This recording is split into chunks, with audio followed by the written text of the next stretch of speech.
Good evening. Good evening, Scott. Hey, guys. I see folks are starting to check in. It's 6:30 p.m., and it's time to go Facebook Live. Listen, I'm Bill Schaefer. I'm seeking the Republican nomination. Hi, Julie. Thanks for being on. Here in our Iowa District 3, and I'm coming to you from my mobile office tonight. Hi, Paul. Just had a blast today. I had several opportunities. Quick stop in Adele. Had a business owner there wanted to talk to me, and then a wonderful lady that looked me up yesterday called me, grilled me for a while, and then said, "I want to meet you." And she's casting her vote and took a bunch of cars to hand them out. So we had three great engagements today as we move through the district one more time. We're going to get to at least 4 counties here in the next couple of days, and then back to our home county of Warren on Saturday. The baptism of our close friend's daughters on Sunday, and then there you have it. We'll be right there. Steve, awesome. That's great. And we'll be right there at the primary. I do know a lot of folks are out there voting by mail. I'm not a big fan of that, but it is the times we're living in. So, as you have an opportunity to talk to folks and encourage them to study on the campaign and pick their candidate. Like I do each time, I'm going to give a quick introduction just in case I got some new folks on there. I'm a soldier. I like the tagline I put on my card. Hopefully some of you have seen these. Wandering around, but American by birth, soldier by profession, Iowan by choice. And what that means, and what I hope that means to all of you, is I'm pure American. I love this country. I love everything about the constitutional federal republic that we are supposed to be. I chose to serve after spending a life growing up in the Army as what we like to refer to as an Army brat. My father served about 23 years in an era that was probably a little harder to serve than mine. And I served for 32 years on active duty, and then I worked another 4.5 years as a human resource guy for the Army. My career in the Army was all in the infantry, 32 years enlisted in the reserves, then on active duty as a commissioned officer. And all of that time was in the infantry. I'm a master parachutist, ranger qualified, done all the expert infantryman things, and of course I've been to combat a couple of times. As a commander, I commanded a company, and I commanded a battalion in combat, and I also commanded a brigade, a training brigade here in the continental United States. I met my wife in Maryland about 39 years ago. We've been married for 36 years here in June. And so that's a quick background. I'm going to change the format just a little bit tonight. Please feel free to start putting in questions. We'll get to them. What I'm going to do, though, is my daughter actually and my wife perused all of the previous Facebook sessions, and we extracted every question that you've asked me, and I'm going to use that as preparation. Thanks, Paul, for the idea. I'm going to use that as preparation as I go forward and get through the primary, and I'll continue to use this because there's really some great notes. We've actually got about 8 pages of notes from the Facebook Live sessions from you, and so what I'm going to do is I'm going to look to these to ask myself the question that you asked me in a previous Facebook Live. Okay? So the first question that I'm going to start with.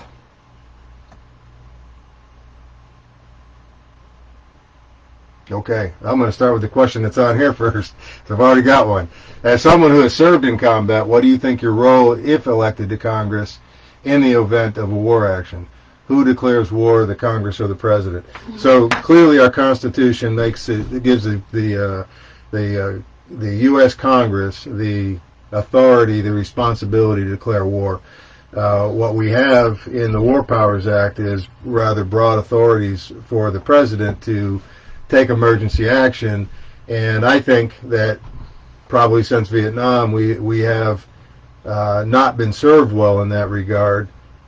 We have been served well, I think, in the ability of the president to take emergency action, but the Congress then only has to either fund it or not fund it. And I think our elected representatives, our legislative branch, needs to be caused to come to the table at some point during a conflict. I mean, certainly we've been, I mean, if you go back to Desert Storm, the 6 months we were there, maybe it was okay that the war wasn't declared. But after 20 years between Afghanistan and Iraq, I think emergency funding, contingency funding, is probably not the most efficient way for our country to recognize that we are in a significant war somewhere.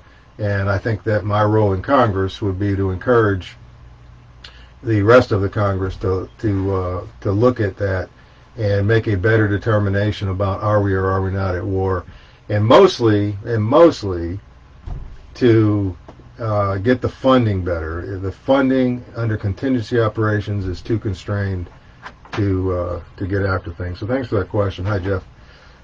Okay, and so that's a good segue to the first question I was going to ask myself from previous questions, which is, what have you done in the military that equates to what a political person does, with examples like budgeting and leadership? And I think there are several things. If you look at my career, the last 7 years that I was in the Army as a colonel, I had very senior positions. I mean, you can look at the entire career of experience, and you'll see, I believe you'll see the expectation of the leadership experience, but also the experience in managing staff and managing budgets associated with the units that I was in, but also the responsibility for folks in the writing of policy, either for my boss or having policy written for the units that I commanded. And in all those cases, that policy had to be written to accommodate the entire size of the organization. So I've done that at 44-man units and up to commanding a 2,000-man unit myself, but also as an operations officer for a 3-star general who had about 20,000 people in his command and had responsibility for training 100,000 a year across the continental United States. So I think you can see the experiences in there. I'll talk specifically about budgeting. There's three experiences probably in the Army that would show you the experience with budgeting. As an executive officer for companies and battalions, as a chief of staff for a 3-star headquarters, I was responsible for forecasting the budget based on known data, based on previous data for the unit, forecasting the budget for the year, getting the budget approved, and then once the budget was approved, based on the actual amount of budgeting that we were given. As you know, you generally don't get the entire budget that you asked for, and so I had to manage that budget over the course of the fiscal year to ensure that my commander had money to pay for all of the training ideas and other things that the unit needed. And then, of course, as a commander, I had somebody doing that for me, but then I was responsible for it so I owned the budget as it was. For the 3-star headquarters, that was fairly complex. We were budgeting for training exercise, brigades in 16 different states, and then training exercises that took place all across the continental United States, and making sure that the monies were received in time to pay the bills, if you will. Also, at the Pentagon, I worked in an organization that was responsible for current year training ideas. And so I mentioned before that somebody brought up zero-based budgeting, which I think is a brilliant idea, and I will keep that note as I move into talking about budgeting. And what that means in this example, once the budget is forecasted, it's based on, again, previous year data, and the good ideas that were built into the budget and approved. But in execution, new good ideas come up, improvements in training, training events, improvements in training equipment. And so my job was to gather that information, build a coalition of the 4 services around the need to execute that, and then deliver that information to the 4 vice chiefs of each of the services, and get them to make a decision on whether or not we were going to execute this new training idea. And when they said yes, and they often did, that means that we defunded or reduced the funding for other programs in order to fit this in-year budgeting requirement. I've talked about the leadership aspect of it. I think that the key to the leadership aspect is recognizing that, that as the congressional seat itself is not a leadership position. I'm not in a leadership position. I work for you, but I should demonstrate leadership in the execution of that position. And I think that the 30 years of leading soldiers in the Army and watching other leaders and learning from those mentors, the concept of the art of leadership and the science of leadership, I think is very clear to me, and only in execution can I demonstrate this to you. But I believe that I understand the difference, and one of the differences there is, as you're making decisions for large groups of people, you have to take the emotion out of it. You have to understand the emotions. You have to understand the impact on people. But in the end, the emotion has to be out of the decision so that you can do your very best to make that decision fit that large group of people. In our case, our entire district and or the entire United States.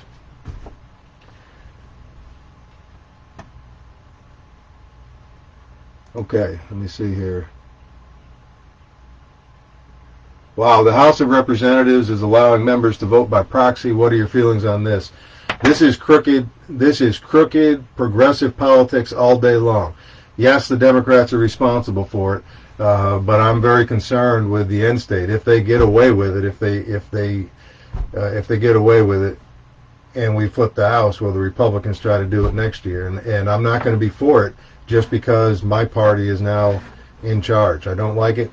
It's in this modern day, you got to believe that we could do electronic voting that's secured, or some other means where every representative has the ability to execute their responsibility to the folks in their district. This is very bad for the country.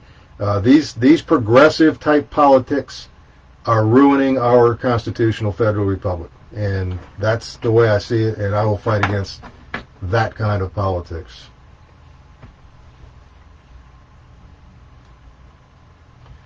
How do you plan to change the polar dynamic in Washington? Well, that's going to be one of my biggest challenges, because I believe, and I believe very strongly that for 100 years, our politicians have become increasingly progressive, and when the Republicans tell you that they're compromising, what it means is we're compromising to the left. They talk with great fondness of their ability to reach across the aisle, and I got that. I agree with it. We have to be able to reach across the aisle, just as I did in the Army, where I had to work with other services, interagency offices, the State Department, FBI, other agencies to create a training environment or to solve a problem in a combat environment. So you do have to do it. But in the political realm, the failure for our country has been a continual reach across the aisle, compromise to the left. You look at this $3 trillion fiasco that Speaker Pelosi put on the table a couple of weeks ago. She knows that was a joke, but it was quite purposefully done. And it allowed a couple of things. It allowed some folks to vote against it and now be able to say, look, I went against my party. But more importantly, in her mind, she has positioned herself to negotiate the next potential round of stimulus based on this emergency that we're under with COVID, and deliver another agenda-filled budget onto the table of approved funding for things that have nothing to do with COVID and things that have everything to do with just advancing a political agenda. So, yeah, this is bad stuff. So I didn't really get to the answer though. How do I plan to change the polar dynamic? My hope, my prayer is that I'm going to find Democrats that are willing to talk about the constitutional federal republic and are willing to talk about the logic of pushing things out of the federal government that the federal government shouldn't be involved in and pushing those back to the states. I find that those folks are out there in our district. I've had meetings with Democrats, with potential Democrat constituents when I win this seat, actually quite a few, and they are absolutely willing to have that conversation. And I think that's the answer to your question is, let's get the federal government out of our daily lives. Let's stop, or at least try to reverse the trend of individuals being dependent on the federal government and states being dependent on the federal government. And let's keep the federal government responsible for that with which we charge them with within our Constitution. So, Steve, I think that's the starting point to the answer to your question.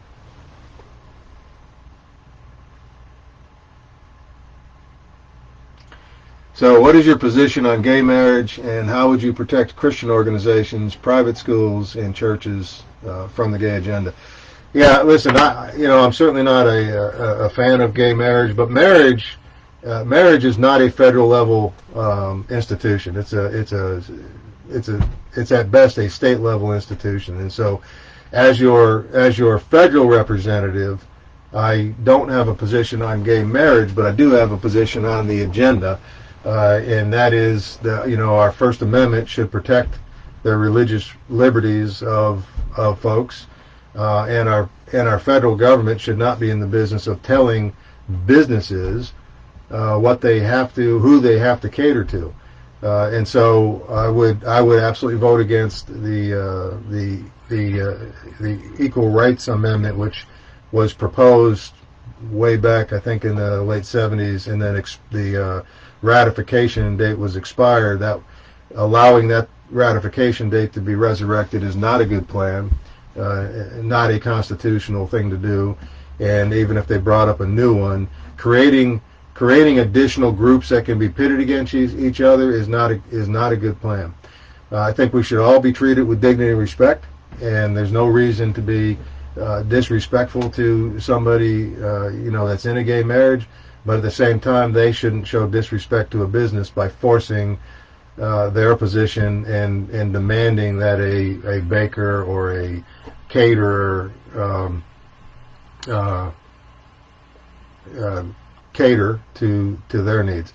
There are businesses out there, and there are always going to be businesses out there that they can go and get everything they need to meet the requirements within their state to have their marriage ratified, again according to their state laws. So, First Amendment needs to be protected just like the rest of the Constitution, in order to make sure that our religious freedoms are not encroached on like they have been. What is your position on vaccinations? Would you fight for the right of informed consent and never for? Yeah, absolutely. I studied on this recently. I had a life of vaccinations. I've been in the Army. I've always, I believe I've been protected by vaccinations with some of the unpleasant places in the world that I've been to. And so, until I started running for this office, I never thought about the idea of forced vaccinations. And of course, we're hearing more about it with this COVID thing too. And so I did some studying on it, and I absolutely believe it's a right of privacy issue. Scientifically, I believe that if you don't get a vaccination, the only one you're jeopardizing is yourself. And so the conclusion I came to was I do not believe that forced vaccinations are right. I believe the government has a role in promoting the sciences. I believe the government has a role in the knowledge of a particular the benefits of a particular vaccine, both federal and state, and they should provide you that information so that you can make a confident decision about the health of your family. But I do not believe that forced vaccination is the right thing to do, nor would I support it.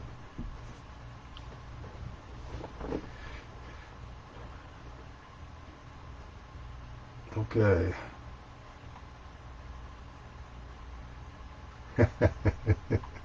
Thanks, John. You're right, one day closer, and I'll tell you what, guys, it has been a powerful, powerful couple of weeks.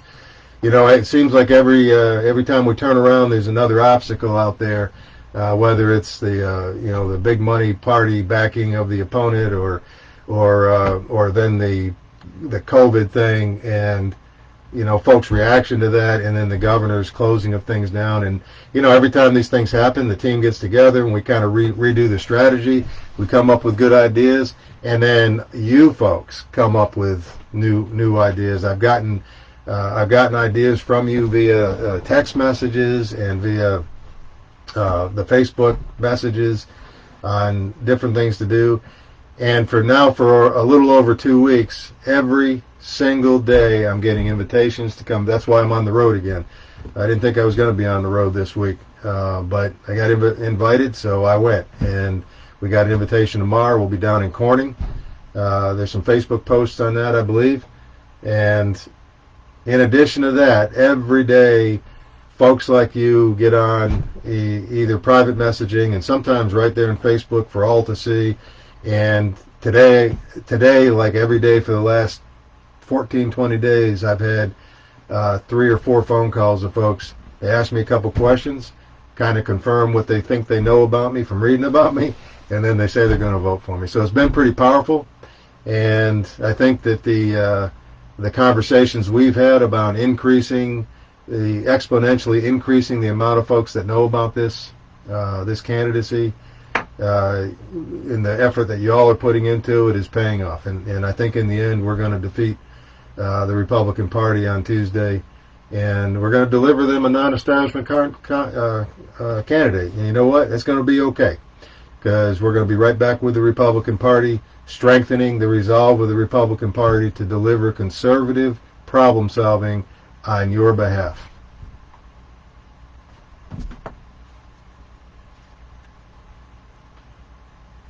There, we got a couple more. We voted for you. All right. Do you believe in school vouchers? Absolutely. So you guys are keeping me from getting to this plan of trying to make it look like I was being interviewed. This is awesome. So school vouchers is a great thing.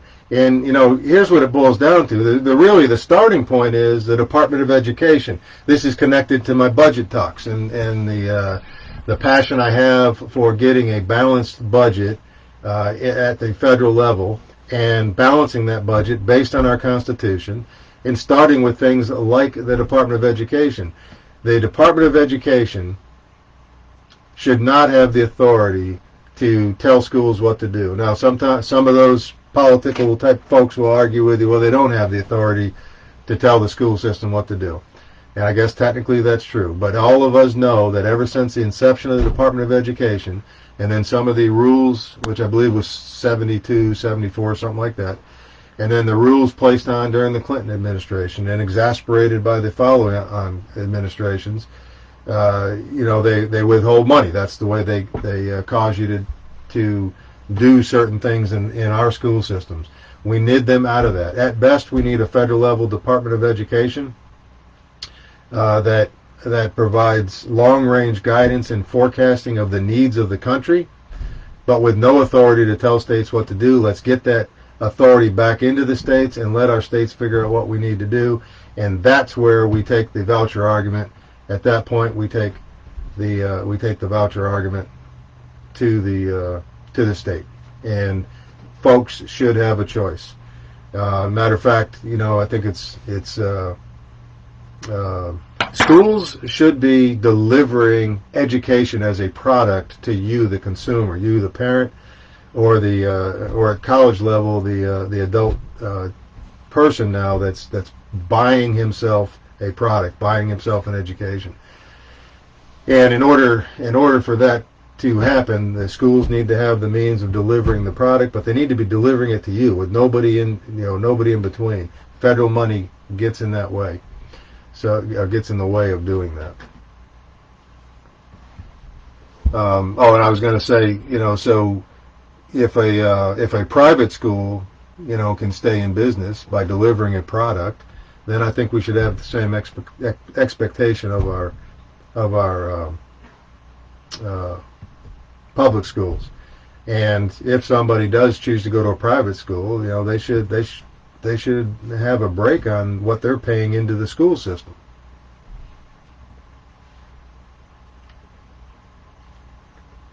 Okay, so why do you think Trump endorsed my opponent? Well, you can look at that a couple of ways. I think the way for all of us to look at that is, why did our opponent feel the need to push the party into getting that endorsement for him?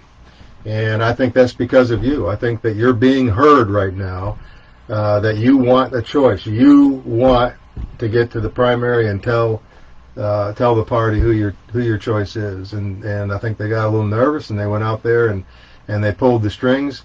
You can bet that that our elder senator got involved in that, and it's all good. It doesn't matter. It really doesn't matter. Yeah, it bothered me for a minute or two. I was really kind of hoping that somebody would be professional enough up there to show the president that he had an option down here in this very critical seat.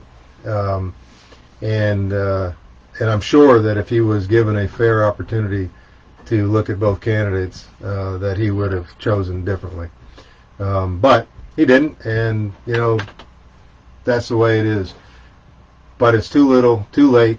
The momentum is in our favor, and I agree with that last comment. They went with name recognition and money. And money is always a metric. Of course, they dump money on him, and then they say that he's got money, so we think he's the better candidate. Well, we'll see. We got a few more days, and we're going to get there.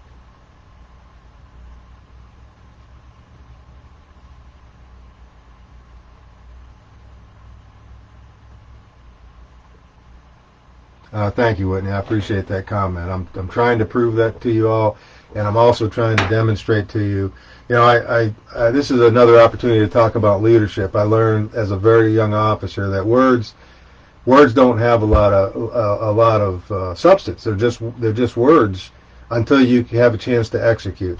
And so that's why I'm walking around the district. I'm trying to demonstrate to you the way I will deliver in that seat for you, and. But you have to have the opportunity to execute, to make sure that folks can see that your walk matches your talk. That's why, it really is just because of who I am, but that's why you get the answers the way you get them. I don't try to figure out what you want to hear, but I listened to the politicians answering questions, and I listened to the way that they walk themselves around without ever getting down into the here is the stance, the inability to take a stance by progressive politicians that are interested in their next election, not in taking care of the people of their district or delivering what they say they're going to deliver, is one of the reasons why I'm running. When I tell you that I'm going to defend the Constitution, I'm going to defend the entire Constitution, and I will not compromise. That's one of the questions that I've been asked. It's on these notes here. What is not compromisable to you? The Constitution, the Bill of Rights, the responsibilities of the federal government, the desire I have, the strong desire I have to return us back in the direction of a federal republic. So you deserve answers when you ask questions, and I try to give them to you, and I will deliver for you when you give me an opportunity to get to D.C.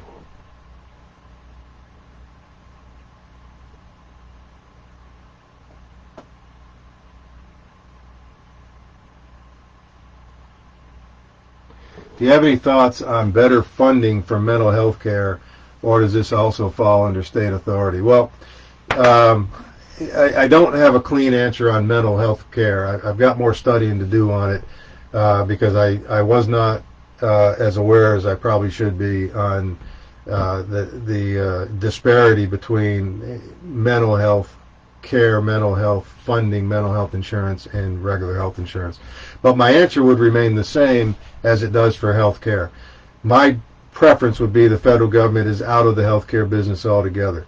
I think it's probably going to be hard to do that, so I think there's room for separating our what we would call routine health care, our normal checkups, our routine surgeries, broken legs. I mean, the things that happen to your life that don't necessarily make you go broke, and separate that, make you provide for yourself through your employee, your contracts with your employee, or your own health insurance, and then maybe the federal government would have a role in the catastrophic, the pre-existing conditions kind of things, the things that make it very hard for families to get care without going bankrupt. So we'll take a look at that. I think mental health care can fall into a very similar conversation in that regard. Transparency in billing, I think, is a place the federal government might have a role as well. And the idea that when you go to do business with a medical facility, you shouldn't get 4 or 5 bills. You shouldn't get additional bills added on that you weren't aware are coming. So I think there might be some work that can be done there.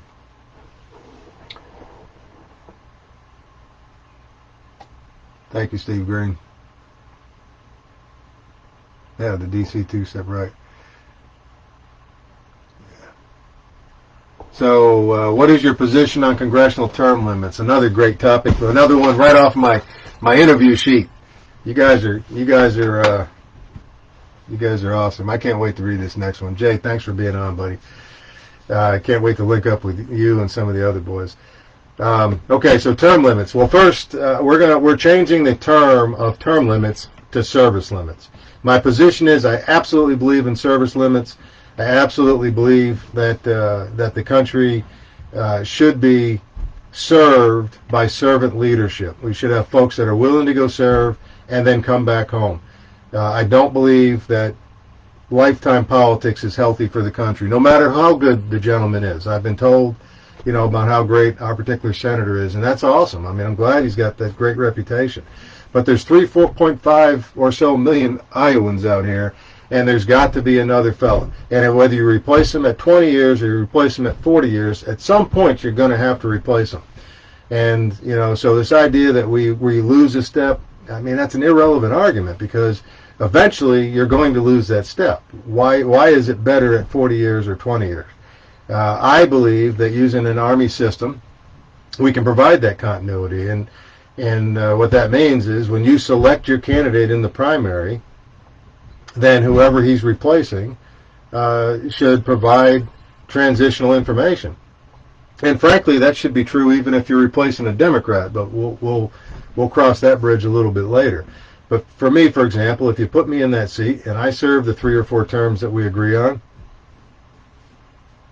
then you'll have the opportunity in a primary to select my replacement. And as soon as he's picked on June 2nd or whatever day it is that year, I will make myself available to that individual to provide continuity information, to help them win the general. And then, of course, once they're sworn in, I'll still be available to them to answer questions as they need it. We do this in the Army all the time. We transition very senior positions, very complex positions, change people out every year, every other year. It's absolutely doable. And the other thing that I hear is that you have term limits, just vote them out. Yeah, I just can't buy that argument. Just look at our own primary. How many of you have heard from the political party that there is a primary and there's an opportunity for you to not pick the former congressman? And until they do that, you don't really have the opportunity to vote them out, because once you go to the general, you're going to lean toward your Republican party. So those are all the reasons behind it. I'm not going to change my mind on that. It's unfortunate some folks don't agree with me on it, and that's okay. You're not going to agree with everybody on every topic. What I believe, and this is why I'm changing it to service limits, is you should be able to serve in the House. It's either 3 or 4 terms, I think, is the right answer. I'm still working on. I've got 3 terms in my website. That's negotiable. We can talk 3 to 4 terms, I think. But then you also have to recognize that it is a logical transition from the House to the Senate. House seats don't line up with the Senate seats perfectly. So, if you serve 2 years and you line up with a Senate run, or 4 years or 6 years, that matters to then you go to the Senate, and we probably want to let you serve 2 terms in the Senate. So you end up with a range of 8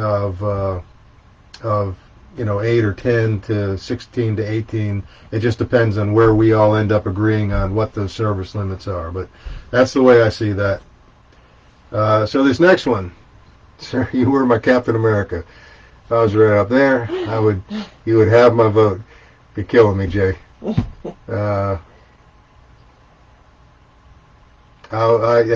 Send me an address. I will get you a shirt. Hey, listen, that great American was was one of my crew members in Desert Storm. We went to combat together, ate a lot of dirt together, and did those things. I'm just extraordinarily humbled and honored at Jay and the other 8 or 10 or more. I lost count last week, soldiers from that company that have come up on the net here on Facebook and have said very nice things, and just coming up to get in contact after 30 years. You talk about a close group of guys. Well, I guess that's what happens when you start out in Saudi Arabia and then take a big trip through Iraq and back into Kuwait. Thank you, Jay.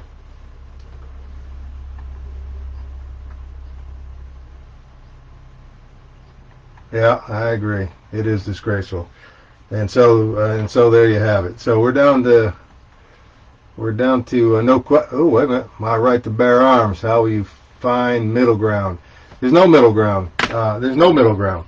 First, so we'll talk about the Second Amendment, and there is no middle ground. That is our Constitution. That's our Bill of Rights. The first 10 amendments written, all about codifying your right as a person to be secure in yourself and be able to care for yourself and be able to be self-reliant. The right to bear arms doesn't say anything about necessarily a gun. It says to bear arms. Frankly, these soft language arguments we hear from folks, and again, rhino Republicans or progressive Republicans, whatever you want to term those fellas, compromising to the left to infringe on your right to bear arms. There's important pieces of this conversation. The first one is you're not solving the problem. The gun has nothing to do with evil. Crime is evil. Murder is evil. If you want to deal with solving the problem of murder, you have to deal with evil. So now you're talking about mental health, and then you're talking about punishment. You're talking about the deterrent to crime. There's no deterrent to crime by taking away law-abiding citizens' right to bear arms. The other one you hear is, well, you don't need X. Well, I'm an American. I frankly don't need to care what you think I need. Had this conversation with a great Republican last year, walking the square of one of the towns, and she said, well, why does my neighbor need an AR-15? And after a long period of time,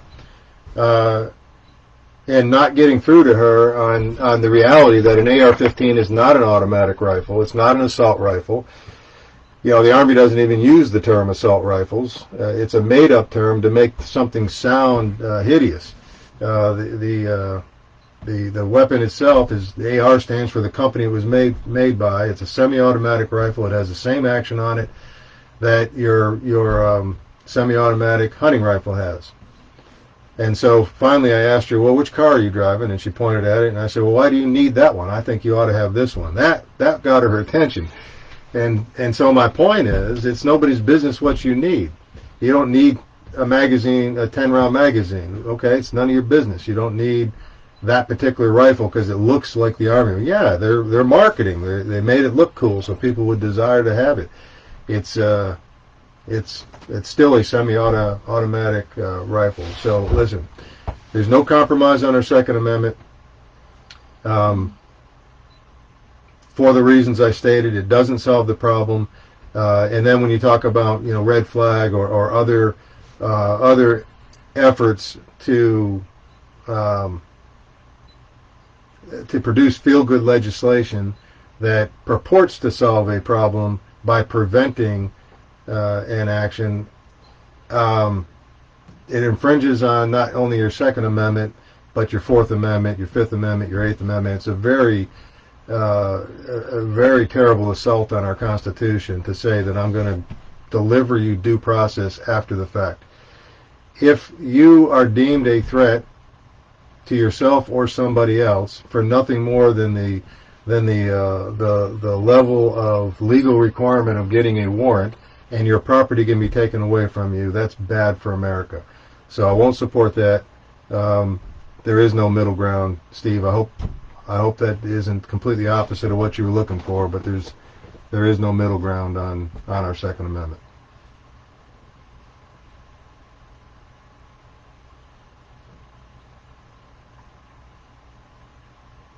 What's your stance on constitutional carry?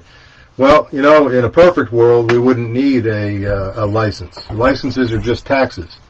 And, that's a whole other conversation we can have about the amount of taxes we actually pay way up above and beyond our income tax, both at the state and the federal level. But government licensing is a tax. So in a perfect world, we wouldn't even need any license saying that we're allowed to carry our pistol. We would just need our Constitution. So I'm absolutely for the constitutional carry. Short of that, I'm for a national carry, and short of that, I'm for enforcement of reciprocity. Well, we shouldn't technically need a reciprocity law because the Constitution already talks about the states supposed to recognize each other's licensing and such. But that's the way I see that. Now, you got to remember that if you're going on private property, if you're going in a restaurant, the restaurateur who owns that property has the right to say, I don't want you to carry in my restaurant. And now you have a private property kind of issue. That's a separate conversation, but so when I tell you that I'm for you having the right to carry, then the responsibility comes on you not to violate somebody else's right to private property.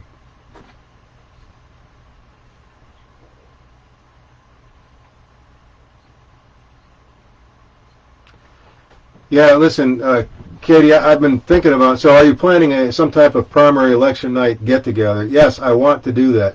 My daughter's actually doing some research. She's back at the house trying to figure out how we can do it. The problem, of course, is venues and the restrictions that are placed on the venues. And so I haven't solved the problem of where to do it. I'd like to do some kind of, barbecue type of thing that's, right up my alley in terms of personality, and have as many folks want to come and share the evening with me as possible.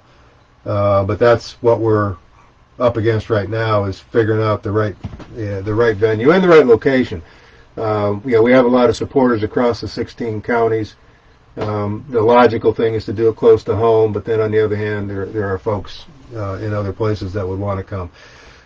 We'll figure something out. I don't know the answer. If you have any ideas, private message me, and I'll get you in contact with my daughter, and y'all can torture her with ideas while I'm out here having a good time talking to you. Are you in agreement?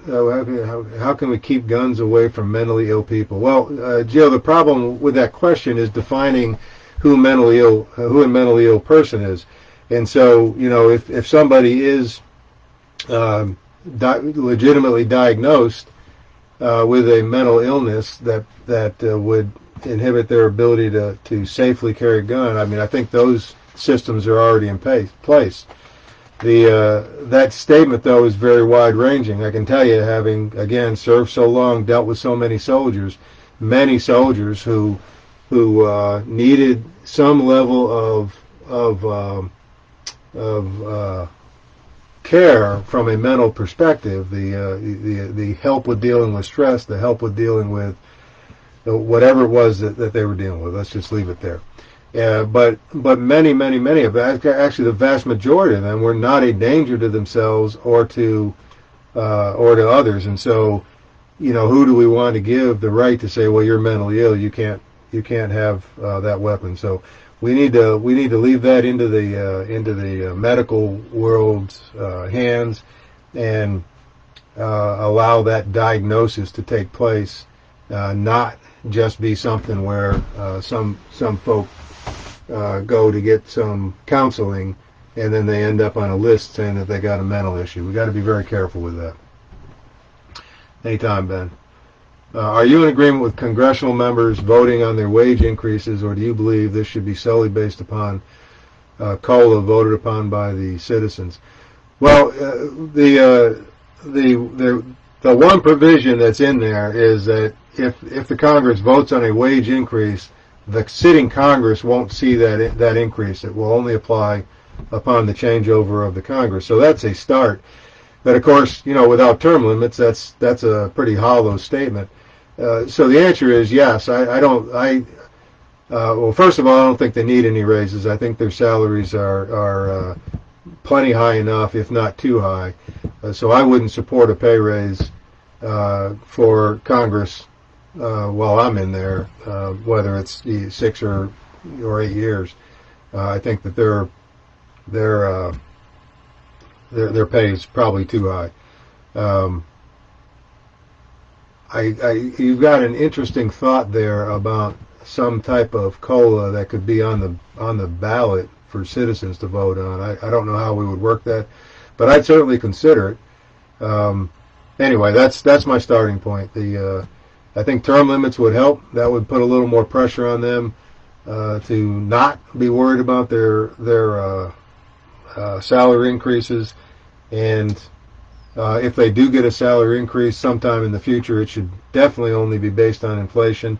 But as it sits right now, their pay is well above the average citizen, and I don't think it deserves a raise for quite a while.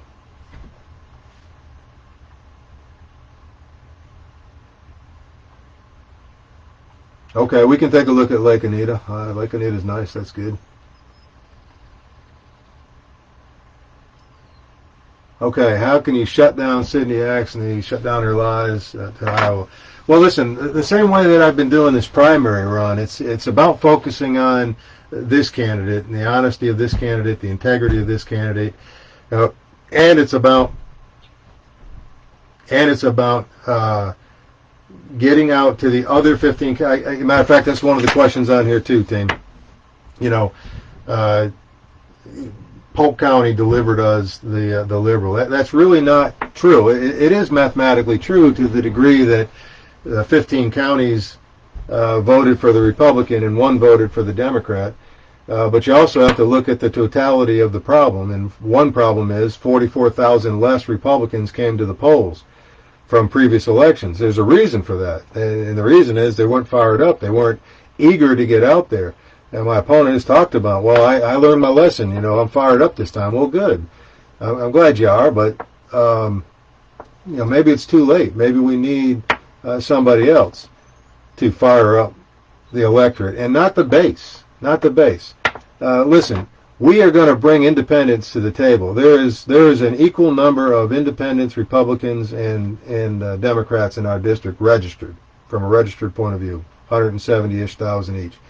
And I have already had conversations. I've had thousands of conversations with independents that are absolutely interested in the constitutional problem solving, the constitutional federal republic type of discussion.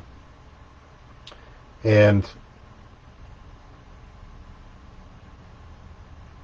I've also had conversations with Democrats. Not a lot yet, but I've been invited by Democrats to come talk to them, largely because of the far left shift of the party, largely because of the pro-life positions that some Democrats do have, and they're a little bit concerned with their party. But the way we reel them in is we talk about the constitutional federal republic, we talk about states' rights and individual rights and responsibilities.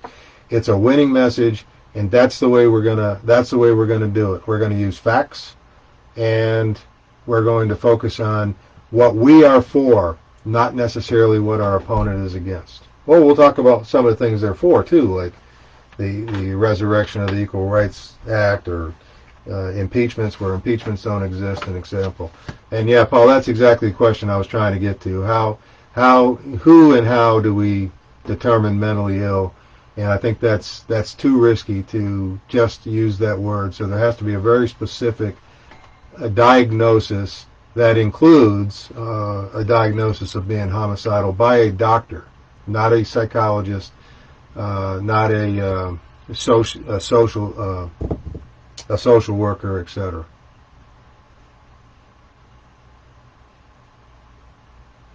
Yeah, no, I love that question. So back to the, how do we shut down the opponent? Is I forgot to get to that other piece, and that is what I've been trying to do in this run is walk every county, walk little towns, talk to as many folks, and tell them that they are just as important. There is no county that's more important. There's no individual that's more important. There's just more people in one location. But what the other 15 counties bring to the table is just as important, and it's more spread out, which makes it a more difficult task, but that's okay. Add that on to how I will stay accessible. Well, listen, you're going to have my phone number. I hope that you put me in this office and I become, a little bit busy. That's harder for me to answer the phone. But you ask anybody that's tried to call me, they get me. That phone number on my cards you see, the phone number I put out here is my phone number. You will have that. I have another idea of how I'm going to put somebody in each county for you to have access to. But I don't know all the legalities of doing that and paying for it yet. And frankly, I've been too busy to try to study, about the potential for hiring staff at this point. But that question is on my mind. It's on my mind every day, just like the ability to answer email questions or website questions without delivering you a form letter. I've done this in the Army at very high levels again as the Chief of Staff for the 3-star headquarters, as the human resource guy. I was responsible for managing every congressional inquiry that came in, and we had to provide data to the congressmen for them to provide answers to you. So certainly at a high level and at a pretty large scale, but not a scale that compares to 500,000 constituents. One of my good friends is a libertarian, talks about representation with me all the time, and I'm going to enlist his help in solving that representation question that you just asked me. But you're going to have access to me. I will come to your events, and when I come to your events, I won't just show up for a picture. I will come participate with you, talk to as many folks as I can at the event. So great question, and I can promise you this as well. Again, I don't really have interest in going to D.C., so trust me, I'm going to be home as much as I can be. Do you feel that military personnel should be armed on a base?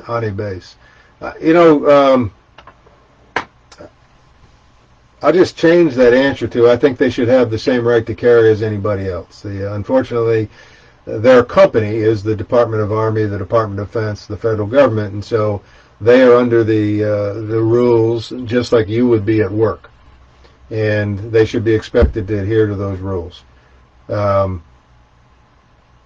But my druther would be that that they have the right to carry just like you should have and do have in your home state, depending on your state rules. How do you differ from your opponents? Well, focusing on the answer becomes the same. It just becomes a little more exasperated, a little more emphasized when you get to the full-on Democrat. But when you look at the contrast between me and my challenger for the Republican nomination, what you have is a lifelong politician. I guess sometimes he responds negatively when he hears me say that, and that's what he did. It's a fact. He's a lifelong politician. He sees politician as a lifelong endeavor, and I don't. I'm a lifelong infantryman that led soldiers and have those experiences that give me very, very senior level experiences in problem solving and strategic thinking, in leadership, and in policy writing. So that I certainly have the experience to work at that level. I am what I tell you I am. I think you can see earlier that question that was asked. Thanks or the statement was made. Thanks for answering the question, and you have substance to your answers. Um, I'm going to deliver you answers. Sometimes I won't know a lot about a topic, and I'll tell you that, and I'll have to go study it. But you're not going to get political answers. You're not going to get middle of you're not going to get middle of the road answers.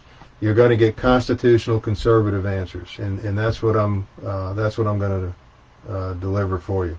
I will not support red flag laws. That's a huge difference. I am 100% pro-life. There's no equivocation. There's no middle of the road. I do find it will be a challenge when the budgets come in and the complexities of the budgets have Planned Parenthood, or, for example, buried somewhere in there. But I will be looking for it, and I do not believe that we should be funding it, and I don't believe that we should actually be accepting that as a culture. So I hope that's enough for now. If it's not, ask again, and I'll try to do more. Why has political democracy? Wow. Gio, I don't know. I don't know who that is, or I didn't know that he was attacking me, so I'll look him up later. But I don't really care. They can attack all they want. I can tell you, I tell the folks in my district, if they attack me with something that bothers you, call me and ask me, and I'll tell you the truth of whatever it is. I've laid my life out for you. This is what I've done. I have a 36-year marriage with 3 adult kids and a 32-year active career and 5 years with the Army, and that's it. So they can attack. That's okay. No big deal.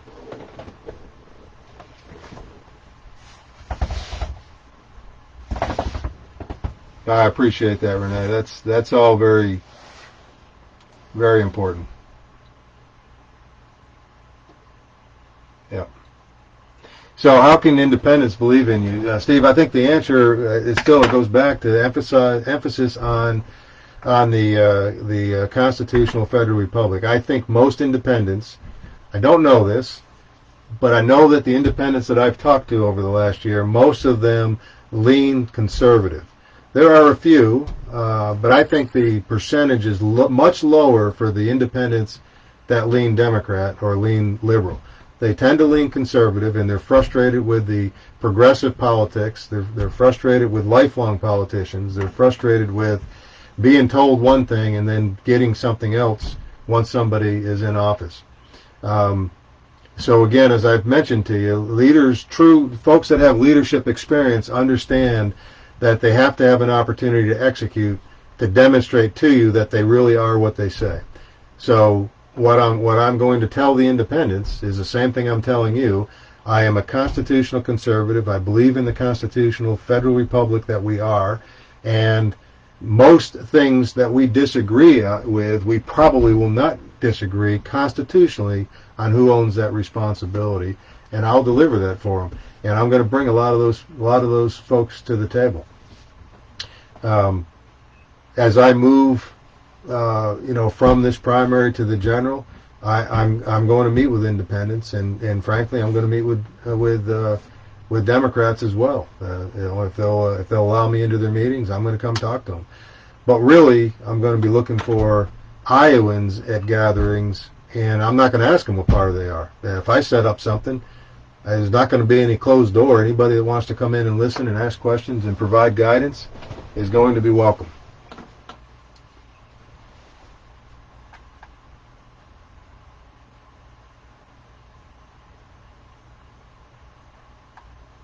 Okay, wow, we are right at an hour. I never did do my plan. Y'all are powerful tonight. This is good stuff. We talked term limits. We talked a second. We did talk most of this stuff anyway. I can't emphasize enough that same question about independents trusting me or believing in me. How do we beat the Democrat? And that's the answer. It's we. It's you. It's you helping me. It's exponentially continuing to talk about this candidacy and the strength of this candidate to deliver you with the backbone that you all have asked me if I have, and deliver constitutionally for this state.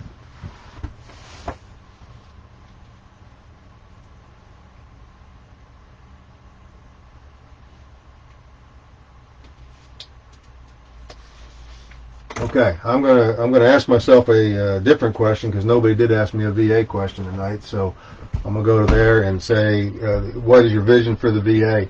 I have two big topics to me on the VA that I want to work on. One is, of course, continuing to improve on access to path of care, continuing to improve on the ability for legitimate veterans to be seen on the economy as what the Army would call it, but go to civilian medical facilities that are not so far away as the VA is sometimes. So that's, I think, very important and needs continued improvement. I think the current president has done some pretty good things there. And then the second thing is not job placement, but job assistance, resume writing, placement programs maybe, but the real thing there is to get synergy between the VA, the Veterans Administration, and the Department of Defense. Because right now I feel like there's a gap between when a guy is still on active duty, or still serving actively, Guard, Reserve, active duty, and when they become a veteran.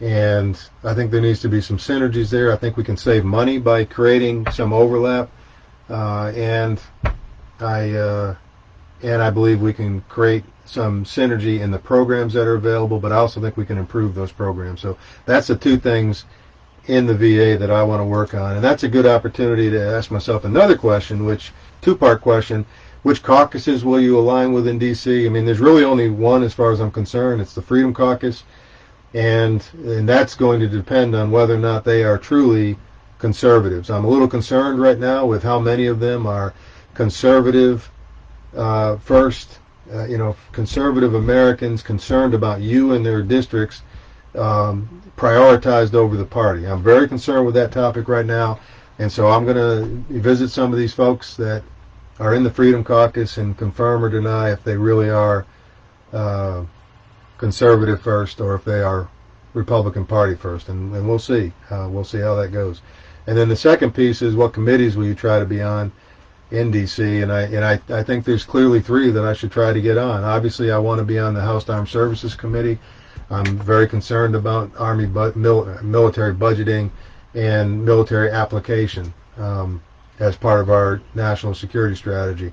Of course, I want to be on the Agricultural Committee and deliver. That's obviously very important to our district. And then important to our district and the country is budget. So I want to get on those three committees, and that'll be my target. Awesome. Law enforcement after the Marine Corps. That's great. You're right, Paul. That is two sentences that sum up what I've been trying to say. Do what you say, and or say what you think and do what you say. And I've been telling you what I think, and now I need the opportunity to prove to you that that's what I'll do. Okay. All right, we're right at an hour and 35, or an hour and 5 minutes. And like I do each week, I'm going to close, unless another question pops up, I'm going to close with, I guess it's kind of a two-part thing, friends. I am very honored at the number of you that have reached out, have called, have taken the time to research this candidate and consider voting for me. I ask all of you again to help me exponentially increase the amount of too bad your Army, thanks. I knew that had to come eventually. There's a Marine in the house. All right. I spent 2 weeks living with the Marines in Tikrit, Iraq. Didn't feel very safe till I left them. Gotta love the service, the inter-service fighting. It's just like brothers. Anyway, so listen, friends, we got a few days left for the primary. Continue to make the calls. You just make the calls. Talk to your friends and family. Encourage them to take a look. Encourage them to call and get clarity on something if they need confirmation of something they've read or something they thought. And let's get to the poll and let's show the party that we get to pick. We get to pick who the candidate's going to be. This election is very important. The primaries are far more important than the parties deliver for us.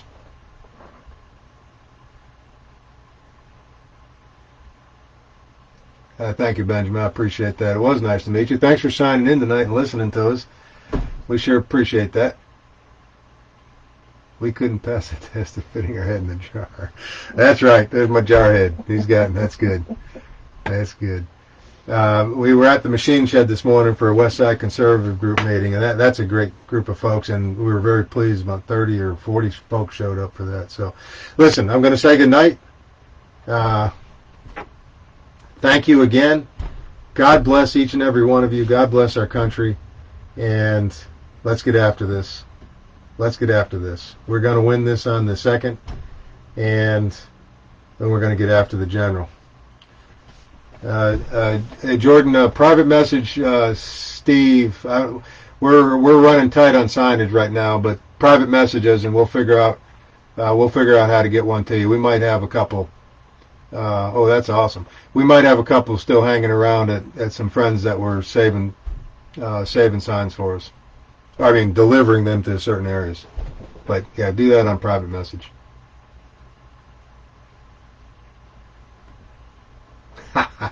Yeah, I'm glad about that too, Steve. That's all good. See you tomorrow, Misty, and all your group of folks. Remember, folks, I'm out here in Cass County right now. I'm at Lake Anita. If anybody's around, wants to come by and say hi, you are welcome to. Yeah, I'll be here for the next day or so. Friday morning, I'm going to head over to Council Bluffs. Got an event Saturday, and then back home. Thanks. We'll see you the next time.